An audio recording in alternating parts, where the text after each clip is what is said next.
Rank 1. Halberdier. You are sitting on a wooden bench in a corridor. You have been sitting here for 2 hours. The man who went ahead of you was called in 10 minutes ago. You look at your hands. You look at the wall. You wait. Suddenly, your name is called. You walk into a room that smells like wool. The tailor doesn't introduce himself. He measures you 3 times. He marks the cloth, notes the measurements in a book, and calls the next man. 32 hours of construction for a uniform tailored to your body. A uniform that will be destroyed the day you leave. It's May 6th, the Oath Day. You are standing in the courtyard of St. Damasus, a long, rectangular courtyard enclosed on 3 sides by Renaissance arches. At the far end, a flag. The guard's banner, red and gold, older than anything you own. Officers stand to the side, and families watch eagerly from the stone gallery above. The uniform fits exactly as promised. It is also heavier than you expected. 8 pounds of wool, brass, and history sitting on your shoulders in the morning cold. You wait. Your name is called. You march forward. You place your left hand on the flag. You raise 3 fingers, just like the others before you. You swear to protect the Pope with your life, if necessary. You don't know what necessary looks like, not yet. Nobody tells you what the oath costs those who swore it long before you. The Vatican knows. Most days, you stand guard at the Porta Sant'Anna. You stand and think about nothing. That is the job. A man approaches. He is not a tourist. Tourists come with cameras and the expression of people who have paid to be impressed. This man has no camera. His face carries the certainty of someone who does not doubt himself anymore. He tells you he has been receiving messages. He promises you the messages concern the Pope directly, that God sent him to you because you would understand. You listen. You listen for 43 minutes while 8 pounds of wool sits on your shoulders. He leaves, eventually. You write the entry in the gate log in Italian, which you are still learning. This is mandatory. You spend 3 hours a week of what the Vatican calls your free time learning Italian, along with vocational courses in administration that will prepare you for employment somewhere else. The Vatican is already preparing you to leave. You earn 1,500 euros a month. Rome costs what Rome costs. None of this is a secret.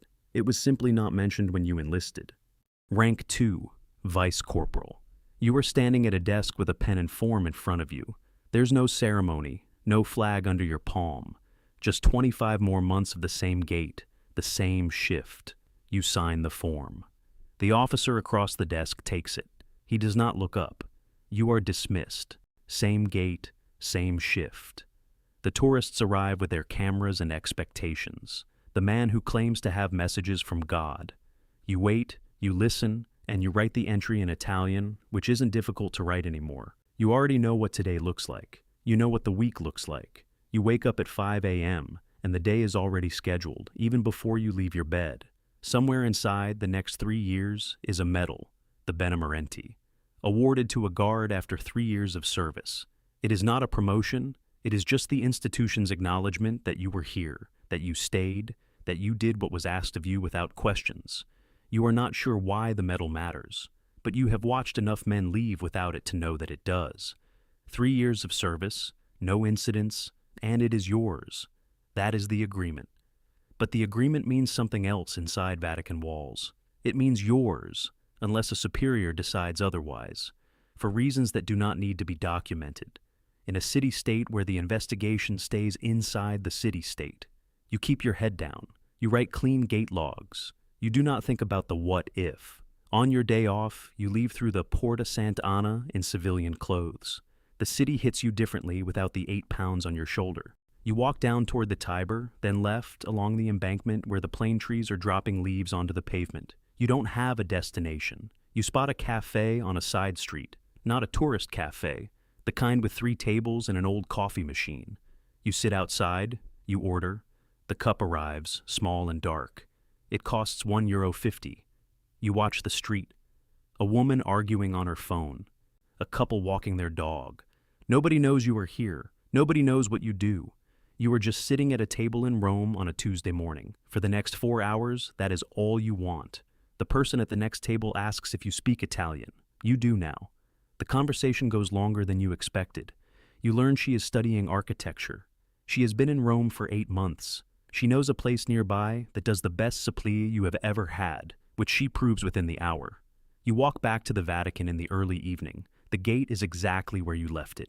You see her the following Tuesday, and the one after that. You look forward to it now. But you know you cannot marry at this rank. If promoted, you get housing inside Vatican walls, a life that includes another person, officially, with the institution's permission. That will take time, more shifts, more gate logs, the medal, unless a superior decides otherwise. You have not discussed any of this with her. You have discussed supplie and architecture and whether the cafe is better in the morning or the afternoon. But the calculation is there. It is always there. You did not notice it building. That is the Vatican's design. Rank 3, Corporal. You are standing in front of 4 men. They look at you the way you once looked at someone else, but the orientation has shifted. You are no longer told what to do. You are the one who tells them. You manage a squad of halberdiers now. 4 men, each one still developing the skill of thinking about nothing. You still know what the week looks like before it begins. But now, you know what their week looks like too. You check the gate logs. You correct the Italian. You stand behind them during inspections the way someone once stood behind you. You understand now that the standing was not supervision. It was measurement. The institution measuring how long it takes a person to become useful. You were measured. You passed. Now you measure others. You signed a form 3 months after the promotion. A different kind of form. She signed it too. You waited 4 months for the apartment. You carried boxes through the Porta Sant'Anna on a Saturday morning. Your address is now Vatican City. Hers is too. You do not think about what that means on most days. It is something you understand without examining. Leaving the institution no longer means leaving a job. The apartment, the school for children, the stability, all part of the package. They go with the rank. You did not negotiate any of this. The institution did not trap you. It provided for you. That's what you tell yourself. You watch one of your halberdiers at the gate. He is developing the skill of thinking about nothing. You can tell by the way his eyes have stopped moving. In 6 months, he will have it. In 25 months, his contract ends and he won't sign the next form. You are standing inside Vatican walls with a squad beneath you, an apartment behind you, and a medal on your chest. Exactly as agreed. You watch him stand at the gate and you know what he doesn't know yet. Not because you were told, because you stayed long enough to find out. The institution calls this experience, but it is also leverage. You are not sure there is a difference. Rank 4, Sergeant. You are looking at a schedule. It is unforgiving. 45 guards on duty at all times. Every shift, every post, every gate, every corridor that leads somewhere that matters. You are the person who makes sure the number never drops. A guard calls in sick. You find the replacement before the shift starts. A post runs short. You cover it before anyone above you notices it was short. The institution does not recognize an interruption. You manage all this with a spreadsheet, a phone, and the vigilance of someone who understands a gap in a perimeter. On Easter Sunday, you reach St. Peter's Square by 4 in the morning. The tourists and pilgrims arrive in waves. By 7, the square is dense. By 9, it is something else entirely. 80,000 people pressed into the space between the colonnades. The Pope will appear at 10. You have 45 minutes. You stand in uniform with your halberd vertical. You don't notice the weight of the uniform anymore. The responsibility weighs more. You are reading the crowd. You know where the sight lines are. You know which columns provide cover and which provide concealment. You know the geometry of this square, the distances, the angles, the places where the perimeter thins. You have walked it enough times that the map is second nature. The Pope appears and the crowd erupts. You do not look at him. You look at the crowd. Nothing happens. It almost never does. But almost is not enough. You are told about a papal trip. You begin the preparation. You enter a room with a map and meet men you have not met before. Local police officers, foreign intelligence contacts, security coordinators from the destination country. The meeting is conducted in English, which is nobody's first language. The briefings contain information that does not appear in any public record. Threat assessments and specific individuals. You read the briefings and you return to Vatican City. Between all of this, you find time to travel to Switzerland, a firing range in the canton of Tessen, A Glock 19 and a SIG 5.52, and the silence of a range between shots. You practice because there is no room to practice inside Vatican City, which is smaller than most city parks. You practice, you perfect, you return. The uniform is waiting at the gate. The halberd is in the rack. Tomorrow there is a schedule that does not forgive and 45 posts that need to be filled. You put the uniform on. You pick up the halberd. You keep your face neutral. You have always been good at that. Rank 5, Commander. You are standing in the courtyard of St. Damasus next to the flag. You watch 27 young men raise 3 fingers and swear the oath. You said those words once in this same courtyard, but that was a lifetime ago. You enter a small room and sit down across one person. There is no barrier or 80,000 people between you. It's just you, the Pope, and the documents on the table.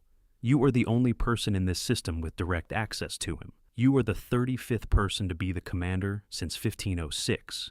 The one person the entire system routes through. The documents contain threat assessments, operational updates, the full picture, the theatrical and the classified. In this room, there is no distinction between the two. There never has been. You brief him the way you have briefed everyone, completely, without editorializing. The room is quiet. Everything that needed to be said has been said. You walk back through the corridors alone. You sit at your desk with a document open in front of you. You need to decide if women should be allowed to join the Guard for the first time in 520 years. The Pope will make the final decision, but you will be asked first. The institution is waiting for your decision. You pick up your pen. You have spent your entire life maintaining the 2 versions of the institution, the theatrical and the operational, the public face and the private machinery. For you, there is no separation left between them. You are not the person who manages both versions. You are both versions. 34 people sat where you were sitting. None of them left on their own terms. You won't either. This system has outlasted every threat ever made against it. Not because of the weapons or the training, because the performance makes it look like it was never threatened at all. The Swiss Guard is not an army. It is an argument that some institutions are older than anything that could destroy them.